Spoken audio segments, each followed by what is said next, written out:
You are listening to Come As You Are, the podcast. My name is Stephanie, and I'm joined by my two friends, Amanda and Tyler. We are a trio of coaches on a mission to ignite a collective movement where authenticity, self-discovery, and purposeful living take center stage. Each episode, we go live in the Kaya way. Kaya is an open invitation to show up authentically and vulnerably. It's a safe space to allow ourselves to be worthy and enough now. It's a celebration of our individuality and diversity. So welcome to the show. We are happy that you're here, and we invite you to join us in today's conversation. Good morning. Good morning. Good afternoon. Good evening, wherever we are in the world. Well, we're in 3 different places, so, that works. Yes. How's everyone doing today? I know. I feel that deep sigh. Yes, we need it today. Yeah. We need it. Yeah. Finally, we're here on the podcast. I mean, I've had like half a day already, right? So I'm using this as relaxation time. It's been a really great start into the new week. Just really busy on my end. So I'm really happy that I'm here right now with you two, and we can just talk and forget about the world for like an hour. Exactly. Well, I think busyness is like such a good word, I think, to use to describe how we're all feeling. I know we were kind of chatting a little bit backstage before we came live, but like just like it's busy right now. It's the holiday season. We have like millions of tasks to do. There's like on top of the already millions of tasks that we do without the holidays, and like it always feels so hectic right around this time. Is that right? Like, I'm not the only one that feels that, right? Definitely not. No, I think for me too, it's a lot of like loose ends on projects that I'm like, okay, I need to finish that up. I need to finish this up because I want to finish it up before the holidays. So I don't need to think about it throughout the holidays, or I don't need to like bring that into the new year, like, okay, that's checked off my list. So like, I'm kind of like starting off with like more of like it's definitely not blank. But, as the saying goes, like a blank slate. But yeah, it's certainly not blank. Because like you said, like there are those other things that are playing in the background and that, are a constant, that are always happening, always going on, that feel like, yeah, they don't just stop happening just because I've, checked off some projects off some to-dos off my list. What is your busyness, Tyler, these days? Well, just juggling my dreams with the reality of like needing to earn money to live and survive, and so having to navigate like part-time employment with like finding enough time to work on my creative projects that are like moving me forward, and then also juggling like client tasks with like the clients that I'm already working with, plus like also trying to like stay healthy and stay like in my gym routine and everything like that. And it's like you start to like tally up like all of the little things that you're doing every day, every week, and you're like, holy crap, like no wonder why we're like always so exhausted and always so like on edge, because we have like literally 100 things to do each day.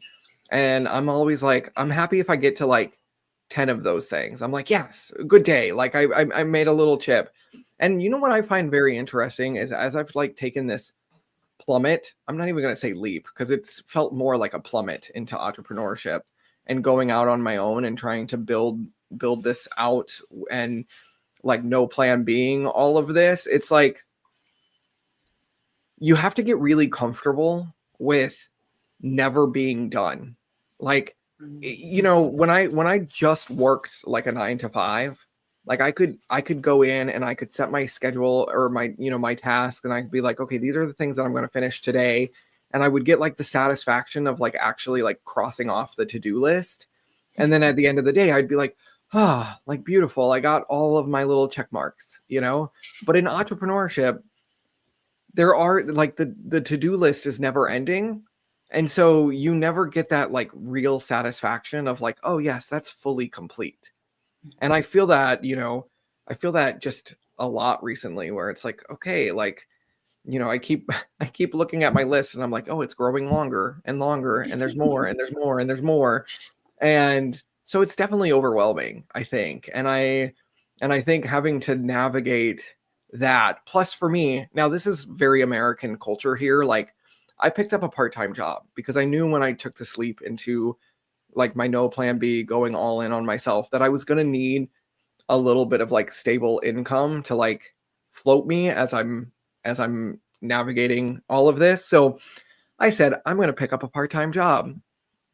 Well, here in America, we are obsessed with working. And so I picked up this part-time job, and the last month that I've had this job, my 20-hour per week job turned into 32 plus hours a week, like sometimes almost working 40 hours a week, which is a full-time job. And so there was like, for the last like month, I've been working like 5 days a week at this part-time job, quote unquote.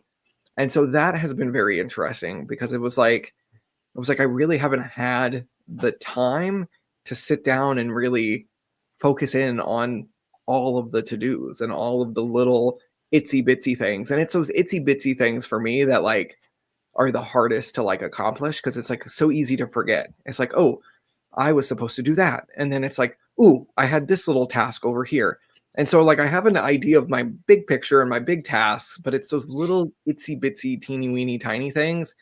That's the hardest thing for me, is figuring out where do I pencil those in and making sure that I don't forget them. Cause like I will write them down, or I'll, make a note somewhere, and then it's like, oh shit, I forgot that I wrote that down. So that's what I've been juggling recently.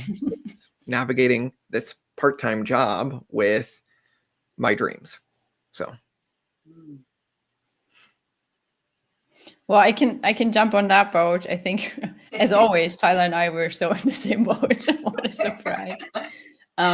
Yeah, so I started my new job working as a coach for a company. So being kind of employed or freelanced as a coach. And this is a full-time position. And so I went from I can do anything I want every day to, oh, now I have like 7 or 8 hours a day to, really focus on this job and have meetings and all of this. And I can say after my first week that all these little bitty gritty, things that were so easy for me to do before are now like, they're just like so at the end of my list.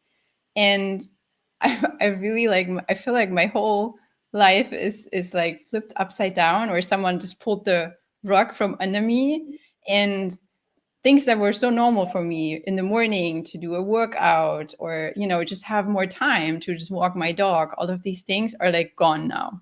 The first week, I'm like, holy shit, like I didn't realize, or I just forgot how hard it is to prioritize with like a full-time job. And so now, after the first week and kind of like taking inventory, I'm realizing, okay, I need to really, really be working hard on, setting boundaries and, just scheduling better. Like, you said, like, Tyler, with the juggling, right? Like juggling all these different things. And I think this is where I'm at right now. I'm realizing, oh, wait a minute, I couldn't prioritize like self-care and exercise last week. And I'm already feeling it, like, 1 week without those things. And I'm like, oh my God, I'm a train wreck. So I need to find a way now to add these back in, right? And I get up in the morning and I don't know, just do the basic things, right? Getting ready and making breakfast, walking my dog. But then it's already time to start the job.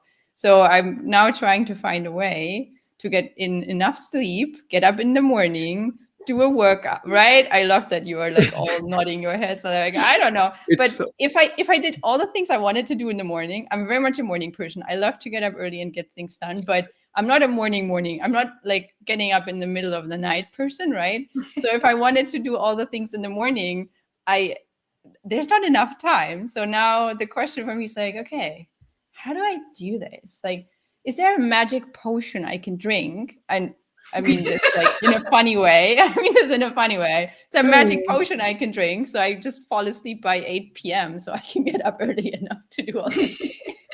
Because I suck at going to bed on time. Like that's something that I'm really not good at. Yeah. So pretty much in the same boat as you, Tyler. Yeah. What Amanda, where are you at in all of this? Oh my gosh. For me, I think it's like really the busy of juggling all the hats, right? Like juggling all the different roles. And I think that's kind of like what you two were sharing as well, right? It's like, especially in times of transition when things in your calendar are changing, it's like, how do you navigate this, right? And so for me, it's a lot of the, like I was saying, like, finishing up projects that I want to finish up before year end and have those things done. And then it's also the like juggling the reality of the mommy hat and the homeschooling life and all the things that like the tasks that brings. And that doesn't even like bring into like my own personal time, like you guys are sharing, right? It's like getting enough sleep for myself. It's doing the workouts. It's doing my meditations, doing my healing sessions, like all of these things. And gosh, like it can be a lot. I thought that I was being really, I want to say smart. Like, I thought I was being really smart when I sat down and I thought, you know what? I'm going to write down all of the things that I'm doing so that I can feel really good about, all the things that I do. And so that in those moments where I'm feeling like I'm not doing enough, that I can look at this list and I can be like, Amanda, you got this. I don't know who you're trying to kid. Like, you are doing so much. Good job. Like, pat on the back, right? And then I had this experience of like actually writing the list. And then this is when overwhelm and like the reality of like, holy smokes, like, are you doing too much? Like, there's a lot happening on this list. And looking at like, then I took it one step further and this is when it really went downhill. It was like, I started calculating like how many hours each of those tasks takes. And this was where I thought, okay, this is a good idea. And then when I started seeing the number of hours, I started realizing like how much time these things actually take me. And like, it's sometimes just the small things, right? Like a simple example, when I was looking at, okay, well, I love cooking and I'm typically the one that cooks in the house. And so it's not a task that I don't, it's a task that I do enjoy. And so to me, I thought, okay, that's a good place to start. So I can see like, wow, look how much time I'm spending, in the kitchen and doing the things I love. And when I calculated this out, I was like, well, if I'm spending like, I'm making on average about 200 meals a month, right? Like 200 meals. And I'm like, wow, that's a lot of meals. And then when I look at like how many hours that might take, right? And just like, to be conservative, I'm like, even if it was like half an hour each, right? Like, which some take less, but a lot of them take more. But if I was leaving that at half an hour, like that's just 100 hours. And that's just cooking the food. Like that doesn't like mean that I'm shopping for the food. I'm planning like, okay, what are we eating like each day? Like making sure we have the ingredients or whatever else that we need for those meals, like, or packing it up for lunches, all of this stuff, that washing the dishes, like I haven't even washed the dishes yet. Like my kitchen is still a mess. Like, like all of this time that is adding up. And then I stopped there. I'm like, you know what? I think I'm done with this exercise, because it wasn't as helpful as I thought it was going to be. But it really did put things into perspective for me and help me to really start to look at what is on my to-do list. And I think that there's a little bit of like this like push and pull for me, because there's this like to-do list where we get so overwhelmed by how long something is going to take that we keep like putting it off, or we just like do it and then we're like, oh my gosh, like how many hours am I spending in the kitchen cooking? But like, you know, this idea that oftentimes I think we can get caught up in, maybe I'm going off on another tangent. So I'm going to reel us back in. Like, I'm not going to go there today, because I feel like this like idea of like, you know, this conversation around busyness and being busy and how many things we have on our to-do list is so important. So I don't want to take us on another tangent, because I'm sensing this, but like it's that busy, right? It's being aware of how many things we do have on our to-do list. And as much as, yes, I'm definitely giving myself a pat on the back for like, gosh, look at all the things you're doing, Amanda. But at the same time, it's like, at what expense, or if any, right? Like, because a lot of the things on my list were things that I enjoy doing and things that bring me joy and fulfill me. And so I think that's when I stopped with the hours and I started looking at, okay, well, what are these things like? Do they bring me joy? Do they drain my energy? Do you know what I mean? That kind of thing. That's when I was like, okay, this I like. But the hours, no, I did not like that experience. I was like, no, this is not the right direction. But then once I started looking at this list and looking at, okay, well, what things on this list do actually align with who I am and how I want to feel, and those kinds of things, is when I started feeling like a whole lot better about my juggling of hats and all the things on my to-do list, because it actually felt more like I can see the things that I'm doing that really fulfill me, and I can honor those things regardless of how much time they take. I can honor that because that's also honoring who I am at the same time, you know? You know, I really admire that you enjoy cooking. Like, I wish I was like that, because I do not. Like, so my household is me and a dog right now. And I can barely keep the two of us alive, because I mean, the dog food, I order it, I give it to the dog, I maybe add some stuff, super easy, right? But for myself, it's really hard. And up until recently, I mean, I'm in my 30s now, but seriously, up until recently, like this year, I did not know how to properly grocery shop, or I never paid attention to how to do this, or what matters, or whatever. Like, that wasn't something that was a priority for my family when I was a kid. And so my strategy was this, like, oh yeah, you buy for the next 2-3 meals kind of, but then I already knew I have to go to the grocery store again in like 3 or 4 days, or maybe even in 2 days or whatever. Because I never really took the time and made the effort to sit down and think for myself, okay, what would that grocery shop list look like if I went and I bought everything for like an entire week?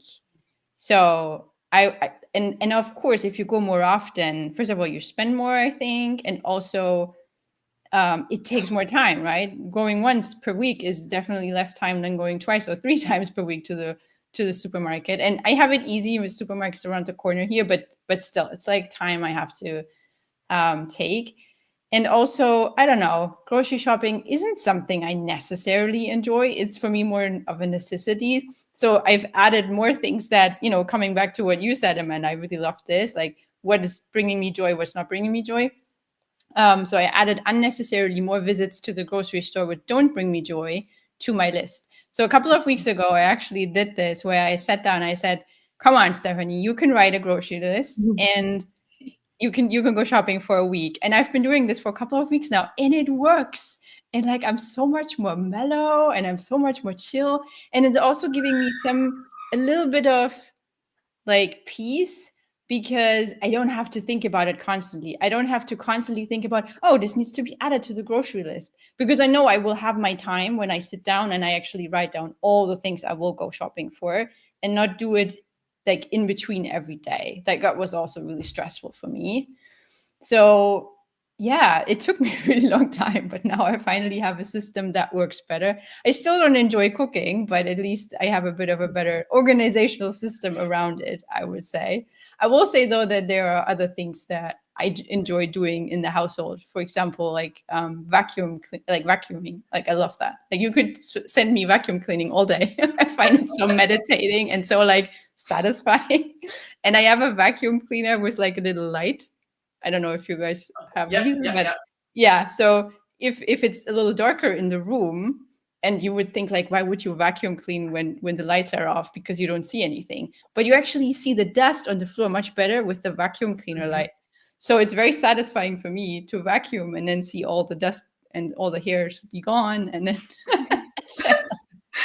That's funny. I love that you say that, because I have a similar experience whenever I'm vacuuming. I'm like, I wonder if anybody else gets this much like when I hear something that like gets sucked up in the vacuum, I'm like, ooh, like I get so excited. And I'm always asking people, I'm like, you know, do you like, is this normal? Like, do other people get this excited about something? Yeah. Like, that's one of my favorite sounds. Like, yeah. And one of the things I want to say here is that, so I have longer hair. And because I have a dog, there's definitely a lot of hair. So I don't know. I feel like I'm living in a house with 5 people. Like, I'm vacuuming hair from 5 people, but there's only 2.5, like 1.5 people really here, kind of on a constant basis. So I don't know where all the hairs come from, but I definitely enjoy vacuuming them up. First of all, I love this topic of the day. Like, I've been smiling since the minute we started this episode, and like giggling to myself, because it's so funny when we sit here and we actually like break down kind of like our busyness, and we think about like what's actually causing us busyness. And I love this idea of looking at your schedule and asking, what's bringing me joy, what's fulfilling, what's actually fulfilling to me, what's filling my cup versus draining my cup, kind of thing. And it's so funny because I like Stephanie, like growing up, the way my family grocery shopped, and this is really interesting, and I think it's very like telling of kind of our environments and this whole like all of the habits that we adapt and we bring to the table.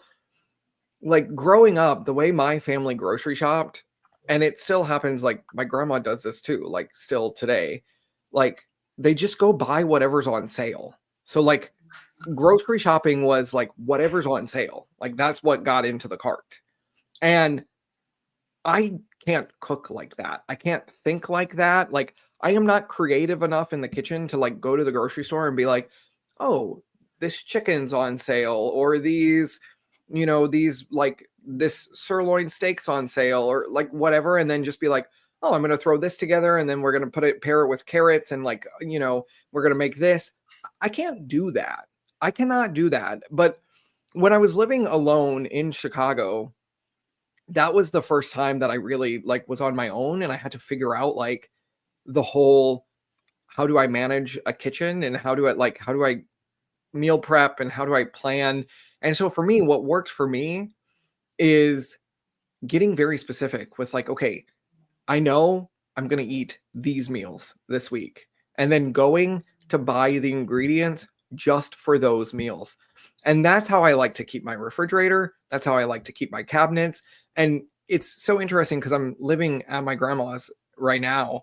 And again, she's still in that mentality of like, we buy whatever's on sale. So she goes to the grocery store like once, maybe twice a week, and just packs up the cart with like random stuff. And it stresses me out. It stresses me out because I'm like, when are we going to use this? And how are we going to use this? And why do we have this in the cab? Like, why? Just because it's on sale doesn't mean it has to come home with us, kind of thing.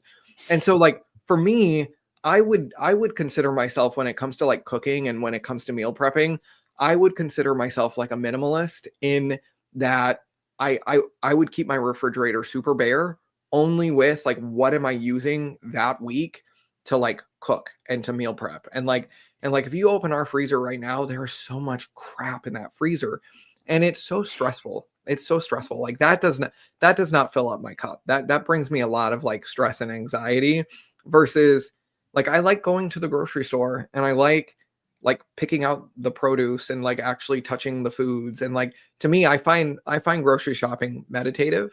I don't find vacuuming meditative. I actually find grocery shopping meditative. So I think it's really funny that we're talking about like all of these areas and like what actually fills our cup and what brings us joy, because when you really get intentional and you really kind of bring thought to it, you go, oh, now I understand why I feel so drained, because I'm doing this over here and it's not actually working for me. And it's like, it's kind of asking that question, well, what needs to change? What needs to shift to make this less stressful? Because I think we can all accept that we're busy. Like, busy is just a state of being that we all find ourselves in. But I think if we can start to ask that question, like, what on our calendars are actually bringing us joy and filling our cups up, we can be okay with the busyness. Because I actually don't mind being busy. But what I was minding here recently was I was busy working a part-time job that was actually more of a full-time job, and that was taking away from the other areas of my life that were filling up my cup and were bringing me joy. And so that's what was frustrating. It wasn't the fact that like I was busy, it was the fact that this so-called part-time job was turning into a full-time job, and that was taking away from the other areas in my life that fill up my cup and bring me joy. And so that was a big awareness for me this week. And even just talking about this through the episode, it was like, oh yeah, that's actually what was happening. I was stressed because my time was being sacrificed in areas that weren't necessarily fulfilling my cup and weren't actually bringing me joy. They were a necessity. I have to work the part-time job to have a little floating money as I'm working on my business, but that's not what brings me joy. What brings me joy is the work that I do with my clients and the videos that I'm creating, and all of the creative work that comes with building out my coaching program. But I just didn't have the time for that. And so that's what was frustrating.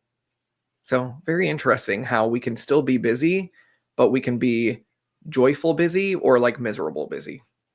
Ooh, yes. Yeah. Yes. And I think being honest with ourselves, with those things. And as you're sharing, Tyler, I'm like, I also love grocery shopping. I'm like, I love all of these things. I think grocery shopping is so much fun. But I am a person that like sits down, like, this is my like Sundays, like, this is why Sunday I don't necessarily do much of anything else other than like it's family time and it's then like preparing my week, right? And so this is like, okay, well, what meals are we going to eat? And then it's putting together like the grocery list. And sometimes like in looking at like, I also do this where I look at, okay, well, what does my entire week look like this week? And sometimes that means that like maybe I'm not getting to do a full grocery shop. I'm doing like an order online and then I go pick up. And then there's certain things that like when it comes to like fruits and veggies, I don't always love letting the grocery store pick those for me. I like to like go and pick them. And I also like to like go into the grocery store and like look around and see like, oh, look, there's some new like fruit that I've never tried before. Like maybe I want to try that, because I like to try new things also. And so like, if I don't go in there, then I just kind of feel like I'm like buying the same things over and over and over again. But being able to, I think what we're landing on now is like also the importance of planning ahead or having some kind of like system in place. And everyone's system is going to look different and what works for them is going to be different. But I think that's also what's coming up for me as we're sharing now, this idea that, okay, yes, we want to be sure that the things that are on our calendar for the most part, bring us joy. And then it's like, okay, the systems that we need to make those things work in a way that also is joyful, is fulfilling, in a way. Do you know what I mean? Like, that doesn't drain us. I think that's, because the stress of sometimes trying to like even get all the things that fulfill us in the calendar can also be a bit tricky, right? And so that's just what I'm thinking about. And I feel like, you know what? I gave myself a pat on the back when I made the list, but now I feel like, we all deserve another. But like, definitely as I'm reflecting on the systems that I've created and put in place, like, good job, Amanda. Good job.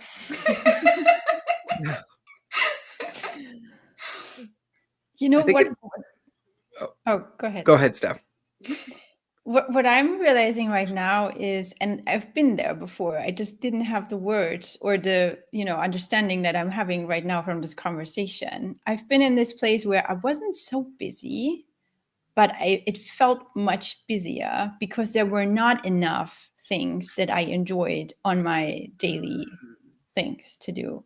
So I think it can be a source of stress when there's not enough, even when we're not too busy, when we have the space, we have the time, but when we don't have the routines or the habits to do the things we love to do, or maybe we don't know the things we love to do. We're like, oh, I just have a bunch of things I don't love, but I feel like I have to do them, and I don't really know what I'm passionate about.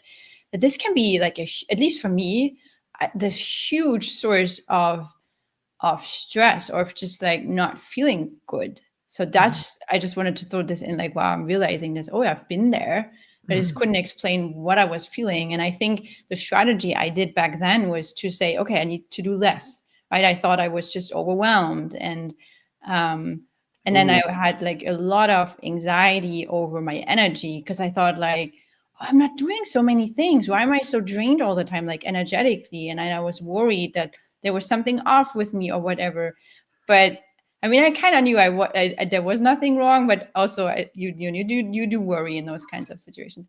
And now I'm really realizing, oh yeah, of course, because the things that bring me joy that I have in my life, of course, there are some kind of energy booster, right? I mean, it doesn't mean that your energy that you have for the day doesn't go down when you do the joyful things, but on a, I want to say emotionally and like spiritual level, it's like an emotional, it's like a booster of mood booster or whatever when you do the things that bring you joy, right? So, and I didn't have that, and that's why I was so confused. And now I'm realizing, oh, that's what was happening. I wasn't busy, but I just didn't have all the things that brought me joy. Just wanted to share. Wow, what a cool realization now. I love when we have like awakenings or like realizations on the show, because you can actually see like we're like deeply thinking about these kind of things, and that's what I so appreciate about the space that we're building here. But yeah, I think it's so funny because I'm gonna pull out my weekly like chart thing that I do sometimes when I really need to like sit down and like focus in and like categorize things. But at the very top of my little list here, it says, what's the weekly focus? And this is so interesting because I did this right before we came on the show. Like, this is how I spent my morning, was like sitting down and, writing down all of the little tasks that I have to complete and schedule in and things like that.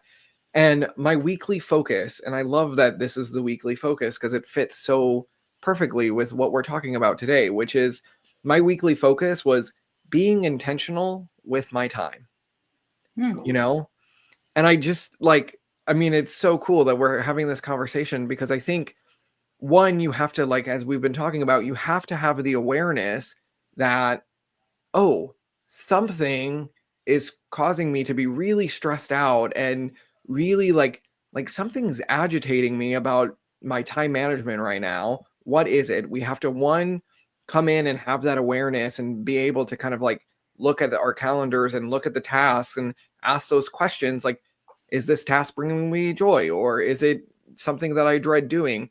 And then figuring out how to, change those or make those different. But then it's also that intention of time. Like, we only have 24 hours in a day, and we have to sleep for at least at least 6 of those hours. If you're not sleeping at least 6 hours, like, please sleep some more, because that's important. But like, we have to sleep at least very minimum 6 hours out of those 24 hours a day. And then, when you think about that, you don't have a lot of time during the day. And so it's this idea of, are you being super intentional with your time? Are you sitting down and actually kind of auditing your time and looking at your calendar and figuring out, how do you pencil these things in? Because I believe that if you want something bad enough, if you want to achieve something, you will find time in your calendars, And I know for me, like, I will look at, and it's interesting because I'm one of those weirdos that will randomly do like time audits on myself, where I will spend like the week like actually being super intentional with like, how am I spending my time? And I'll, keep like a journal or something like that. I know I'm a weird personal help development junkie. Like, this is what I do for fun. But it's always so interesting when I do the time audits, because you realize, and it's that awareness of, oh, I'm actually spending a lot of time like scrolling social media, or just, mindlessly, consuming YouTube videos or whatnot, like whatever. Usually, like when I do my time audits, it's like, oh, I spend a lot more time on my phone than I really think I do, and so it's being able to say like, okay, with those 45 minutes that I spent scrolling, what could I have done differently, or what could I've added to my day that's going to fill me up, versus just kind of like the whole doom scrolling that we find ourselves in. So I'm a real big advocate for time studies, and actually like looking and getting hyper specific and going, what am I actually doing with my time, and how am I actually spending my time? Because I really do believe time is our most precious gift and the most precious thing that we have. And how are we spending our times? Are we really taking part in the things that bring us joy and fulfill us and that align with us? Or are we wasting our time on things that just create more stress or don't make us feel good? I mean, it really comes down to that. I think it's really that simple. And I love that you mentioned the phones, because I think that can be something that, I know I've had this experience where, the app on your phone where it, like, those apps where it'll tell you how much time you spend on your phone. And I'm like, I don't spend that much time on my phone. Like, I'm not a person, I'm not a person that's attached to my phone, or like, I'll forget my phone at home on purpose. Like, and I don't care. Like, I'm not turning back for it. It's not a big deal. I'm fine. Like, I don't always, like, I don't go from room to room carrying my phone with me. Like, that's just not something that I do. So I'm like, I don't think I'm that attached to my phone. But like I said, I have had those experiences where I'll look at that app and I'm like, whoa, I am spending a little bit more time than I thought on my phone. And I love to sometimes that there's like a breakdown of like, okay, well, what types of apps were you using? Because there are some things that for me, I know that I use that are useful for my business, right?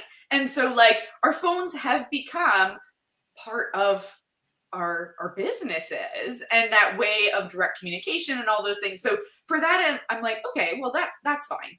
But how much time beyond that are we on the phone? And I think that's a really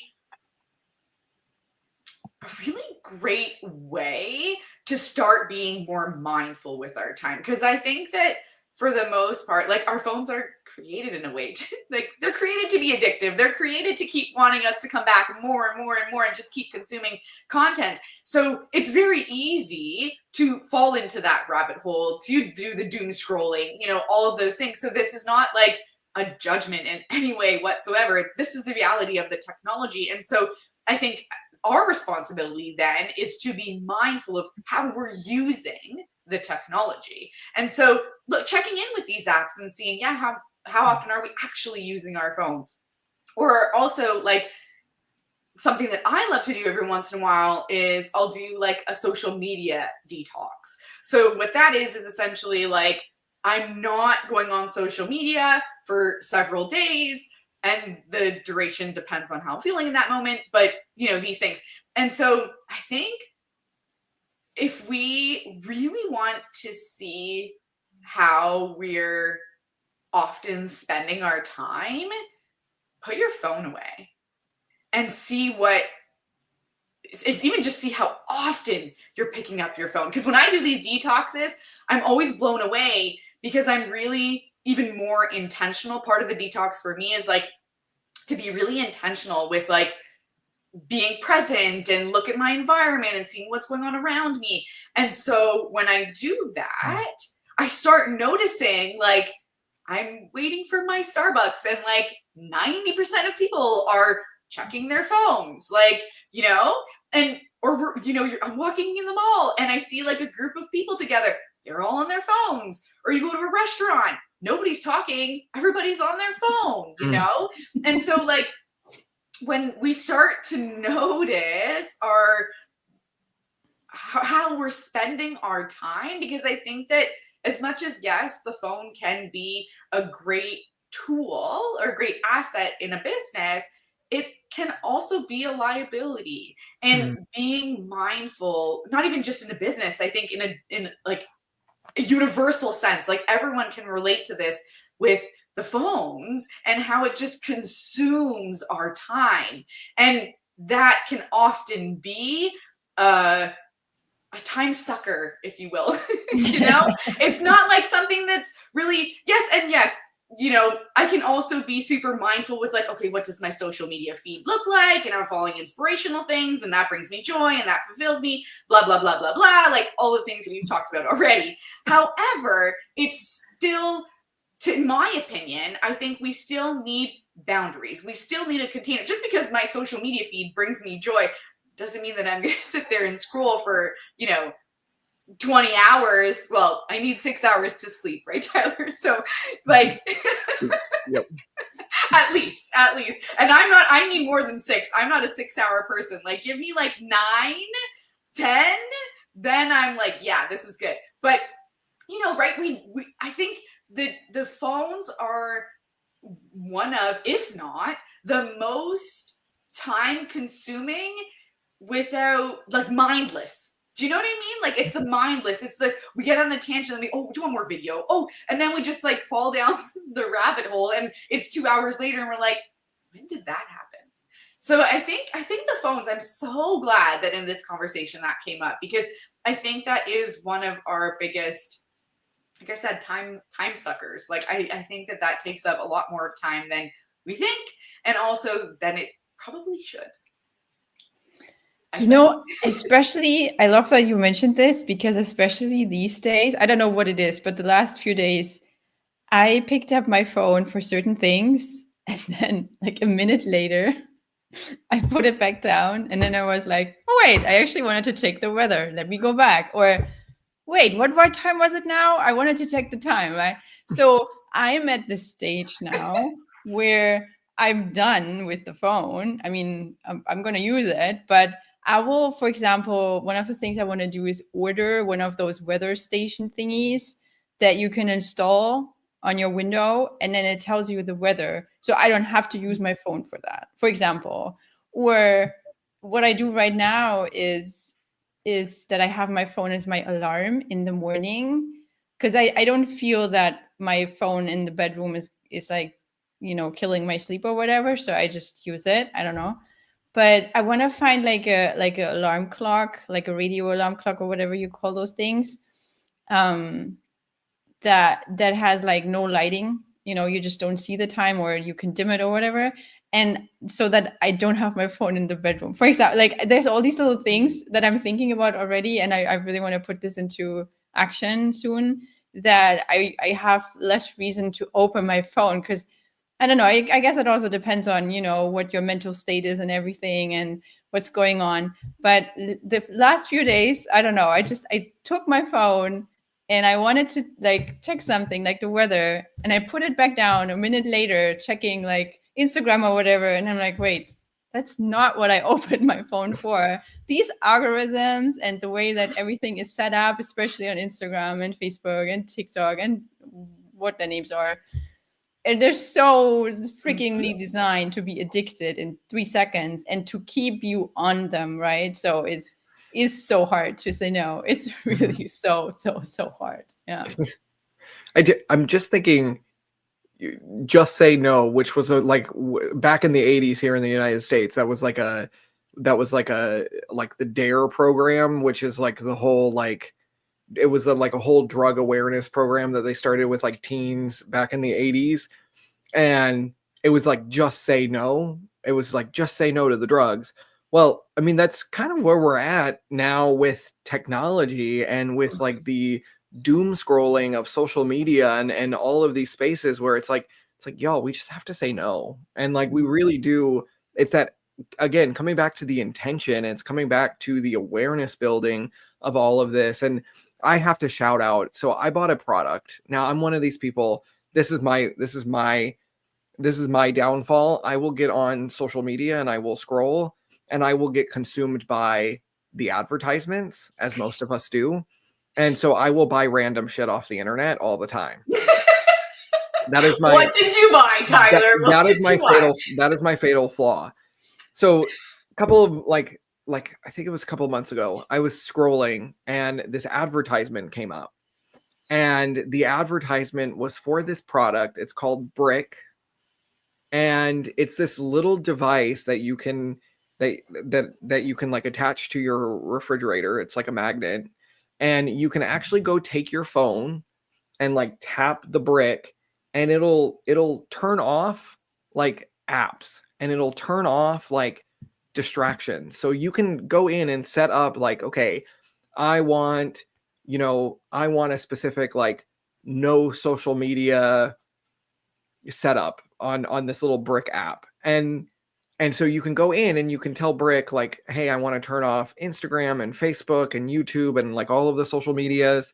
And then you can go brick your phone and if you want to get on like YouTube or Facebook, you physically have to get up and then walk back to the brick and scan it to like open the app. So it's a really cool tool that I found that allows you, and it is great for building awareness. It is one of these like amazing tools for building awareness, because the amount of times that I will brick my phone and turn off social media, and the amount of times that I pick up my phone to go check Facebook, well, when you tap on Facebook, it says this app has been bricked. So it's basically blocked. So you can't look at it. And so it's that awareness of, oh, I'm going to now put down my phone because I'm not going to be on Facebook right now. And it is like maybe the coolest app ever, because the reality is we're not going to to revert back to old flip phones. Like the reality is we're not going to do that, because we spend, like, as Amanda was saying, most of us have businesses or projects or things like that. We use our phones for business communications now, and we use it for, when we're traveling and, things like that. So there's a lot of great things that our phones do for us now. We're not going back to flip phones, but I love this device because you can actually program, you can program a work mode where it'll silence like, emails or things like that. So you can't access your email if you're like in concentration mode. And it's just a really cool app. And it's a really cool like little device that again, it helps you kind of cultivate that awareness of like, ooh, how dependent am I really on? Oh, on what, Tyler? Oh my God. So leaving us in suspense. I'm going to guess that he was going to say technology or phones or something like this. I think he's frozen though. Tyler, where'd you go? I mean, it's not the worst picture, we have definitely been frozen on much worse facial expression. Definitely. Well, hopefully, I don't know, he comes back. But yeah, gosh, this is such an important reminder, and something that I feel like when these big, because this is pretty big, right? Like we, especially with the phones, we yes, like the busyness and all that stuff, but we do also have dependencies on our phones, right? And so I think what I'm hoping that, we're really bringing with this conversation is awareness, and also not from a lens of judgment. Like, I don't want either the three of us or anyone who's watching, listening, to come away from this conversation in a space of judgment, because nothing good happens when we're in a place of judgment, right? Like, and just having the awareness even is a pat on the back. It is a part of the process, and it is really important. And now Tyler's back. Okay, so yeah, I don't know. I don't we know. heard like you were saying we're really dependent on, and then we kind of finished your sentence because we thought you were going to probably say technology or phones. I know what it is. I know what it is. So we kind of like dished on technology stuff. Because we are live now. So we are live on 3 different channels. We're live on Facebook, we're live on YouTube, and we're live on Instagram. They heard us. I think they were definitely like, oh my God, here he goes again talking about technology and how it's all dooming, and so we'll show them how much they need technology. Like, well, I just have to. I will say I have to like give a shout out to technology, because I am now on my hotspot from my phone, and so I don't know what's happening with the internet, but thankfully we have hotspots. And again, this is my other case here where, I mean, we use technology for really good things like this. When your internet crashes and then you need to hotspot through your phone. Yes, there's pros and cons, right? Just for the podcast here, Yes, like it's not all bad. It's not all bad. And I think that's what I was saying about like removing the judgment from it, right? It's also important to be aware that it isn't all bad. Like there is good in it. And I think that's really important. And again, I'm just gonna keep with this, like, please nobody walk away from this conversation feeling like judged in any way, even by the three of us or by yourself. Like, don't allow yourself to judge yourself, because it's just not helpful. It's not helpful. Yeah, absolutely. I just think it comes back to what we're always talking about, which is building awareness. And I think it's building the awareness. It's being intentional. It's taking back control. At the end of the day, we have control over how we spend our time. We have control over where we put our energy or we don't put our energy, and things like that. So like, look at your schedule, look at your calendar, look at your day to day, and come back to some of the questions that we started with, which is like, is this bringing me joy, or is this draining me? How can I change that? How can I do more of this or less of that? And again, it's to me that's about taking back your power. That's about, being intentional with like curating a life that you love. It's like we can't help busyness. We can't stop busyness. We live in a busy world right now. And so we're going to be busy, but we can be busy doing things that actually bring us joy versus being busy doing things that we absolutely hate. The choice at the end of the day is yours. And which one do you want to make? And that's my final takeaway for today. Well, it sounds like the algorithm likes us again, or the platforms are. I think we've made up. I think we how do you love say technology. This? We were sweet on them enough so that.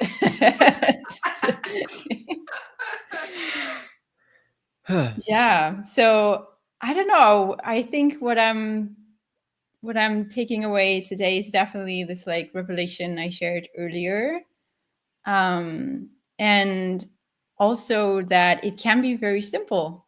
Like having this device called Brick, or just I usually use like a night mode, for example, on my phone, so it just turns off everything at a certain time.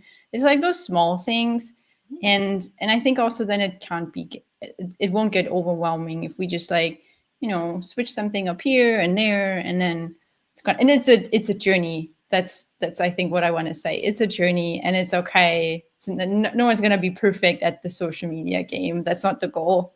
It shouldn't be the goal. It's just little things, and we can remind each other of those things, that it matters, and to keep revisiting those things too. Yeah. I think that's what I'm taking away. Yeah. And also, I'm going to like just throw in really quickly here at the end, because I think this is important, especially, I mean, for anyone, but like, especially as a parent, I'm like, I want to give a permission slip to everyone to delegate. Like, you don't have to do it all. You do not have to do it all. You can delegate. You can, look at the tasks and see which ones, like we're saying, bring you joy, don't bring you joy, but also which ones you can, ask for help, get someone else to do it. Maybe that would bring them joy. Maybe they do enjoy, like, Stephanie can do all our vacuuming.